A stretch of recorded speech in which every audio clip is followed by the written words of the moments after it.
Welcome to a summertime, something different broadcast from Flying Talkers. Our program today is brought to you by ATC Aviation.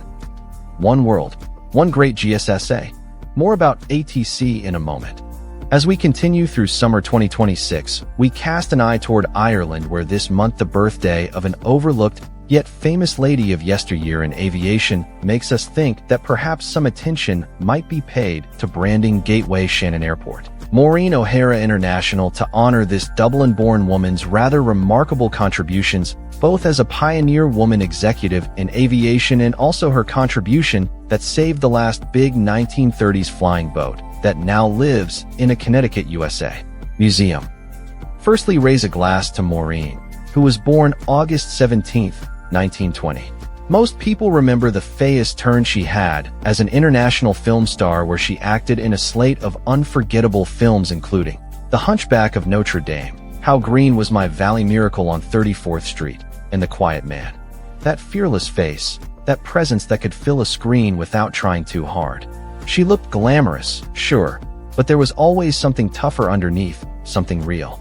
What a lot of people don't realize is that her story doesn't end with Hollywood. In aviation circles, her name means something else entirely. Not movie star who liked airplanes.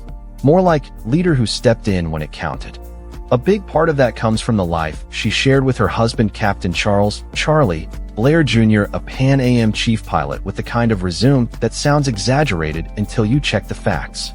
This was a man who flew a P-51 Mustang from New York to London in 1951, taking advantage of the jet stream and setting a record for a piston-poured flight over that route that still raises eyebrows decades later. Then came the flying boats. Charlie bought them, built an airline around them, and created Antilles Air Boats, running scheduled service across the Caribbean. Not a hobby, not a stunt. Real passengers, real timetables, real operations, operating skeds from the Causeway in Miami. They even chased down a rare gem from the flying boat era, the Sikorsky VS-44A from 1937, known as Excalibur. That airplane wasn't just a machine to them. It was a symbol, a living reminder of a time when crossing water by air took nerve and imagination. We continue this exclusive report after a brief timeout to spend some time with ATC Aviation.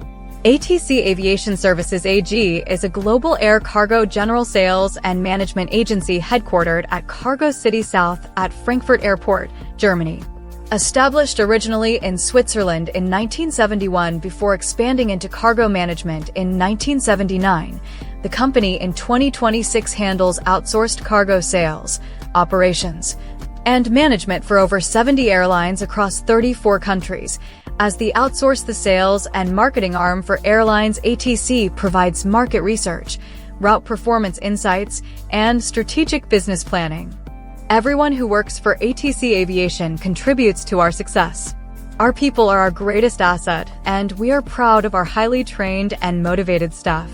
Our business revolves around quality, and our qualified people make it happen. Our managers and executive leadership teams have been carefully selected from among the top levels of the global air cargo industry. Get to know ATC. ATC, one world, one great GSSA.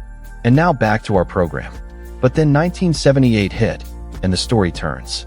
Charlie died in a crash landing a Grumman Goose near St. Croix. One moment he's there, the next he's gone. And Maureen is left with grief, shock, and an airline that still has to fly tomorrow morning whether your heart is broken or not. This is the part that deserves to be said out loud. Clearly, Maureen O'Hara stepped in and ran the company. She became, as far as anyone can tell, the first woman CEO of an operating scheduled U.S. flag airline. Not a symbolic title. She did the work. She made the calls. She steadied the business when it could have collapsed. She brought Antilles Air Boats back to profitability. That detail matters. Because it's one thing to inherit responsibility, and another to hold it together under pressure, while people are watching, while bills are due, while the grief is still raw.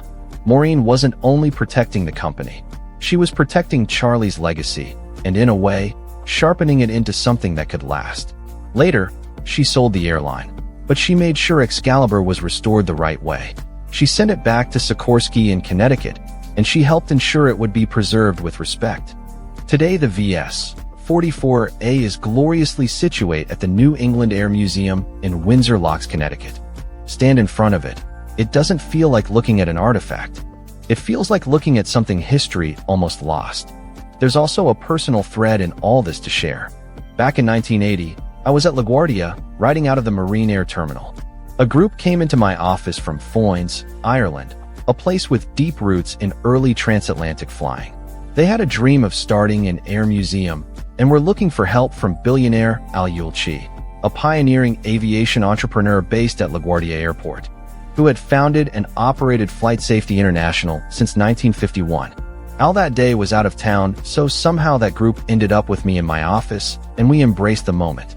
Later talking to airport manager Tim Pierce, who immediately wanted to help. The idea came up, why not honor Maureen O'Hara at a Woman of the Year gala?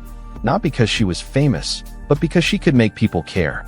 Our friend Jack McCarthy from WPAX Channel 11 TV, St. Patrick's Day parade announcer for years in New York City, arranged a luncheon with Maureen so we could ask if she'd be our LaGuardia Airport Kiwanis Club Woman of the Year at a black tie event with proceeds going to the Foynes Museum startup effort.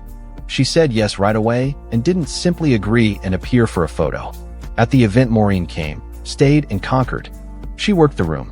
She gave warmth, time, energy, hung out at the after party. Maureen O'Hara effortlessly made the night feel important, like the cause belonged to her too. The next morning, before dawn at 0500, I went to the Pan American Shuttle area at the Marine Air Terminal to make sure things were set for her flight to visit her grandkids who lived in Boston. I spotted her instantly, tall with that bright red hair and that unmistakable presence. We recognized each other at the same moment, like life had lined up a little scene just for both of us. We sat for a few minutes alone in the VIP lounge talking about flying with Charlie, the airline, the folks from Foynes. And then I asked about John Wayne, Duke, her legendary co-star. I pressed a bit, looking for something truly personal.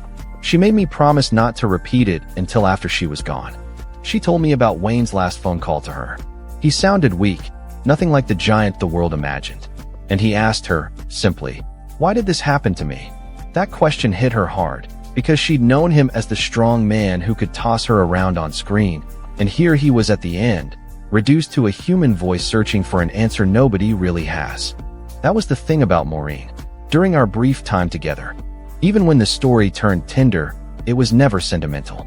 She was honest. So here's to Maureen O'Hara, the high-flying lady. May her memory travel with a fair wind, carrying her story forward, where courage and love always belong. In Ireland, they might consider rebranding Shannon as Maureen O'Hara International Airport. The Dublin-born world-famous actor was an original first-of-her-kind woman in aviation, serving as CEO of an operating flag airline in USA.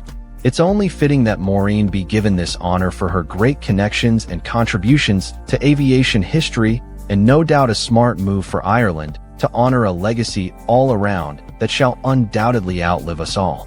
Foynes Air Museum, just near Shannon Airport, on the estuary there, is a good place to see history, enjoy an Irish coffee, see a big B-314 flying boat mock-up, and learn more about an unlikely but real aviation hero, the great Maureen O'Hara. That's our program for today. Thanks for your time this time. Until next time, this is Jeffrey saying keep them flying air cargo, and good night, Joe, wherever you are.